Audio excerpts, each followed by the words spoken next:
L'ambiance est très bonne. Les gens ont le cœur à la fête. Ça a été une année difficile pour tout le monde. Pour les Haïtiens et les Haïtiennes, pour les artisans et les artisanes. Donc aujourd'hui, c'est une occasion de se réunir et d'encourager l'artisanat haïtien.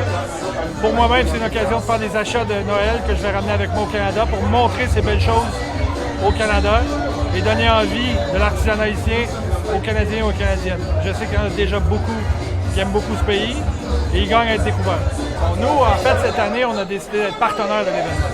Donc, on a participé au financement de l'activité aujourd'hui. On sait que le déplacement des gens est extrêmement difficile. Bon, moi, ça me réjouit de voir autant de personnes ici aujourd'hui.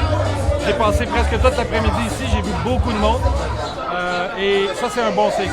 Mais effectivement, dans un monde idéal, la fête aurait duré 2-3 jours. On aurait fait ça le week-end. Il y aurait eu des enfants qui courent partout. Mais bon, je pense que dans les circonstances, c'est vraiment une réussite, c'est un grand succès. J'ai beaucoup de coups de cœur. Mon coup de cœur, c'est pour les artisans et les artisanes. J'ai acheté du métal plié de mes amis du village des Noailles.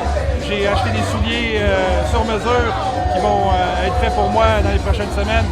J'ai acheté du chocolat, j'ai acheté du crémasse à toutes sortes de saveurs. J'ai acheté des meubles faits à partir de pièces de voitures usagées. Donc, vraiment, moi, mon coup de cœur, c'est l'artisanat ici. Tout ça, c'est impressionné. Le plus impressionnant ici, c'est la créativité des artisans et des artisans. C'est incroyable ce qu'on réussit à faire. Et à chaque année, on découvre des nouveaux produits. Donc, on voit qu'il y a vraiment une imagination fertile. Et c'est des créateurs de première classe.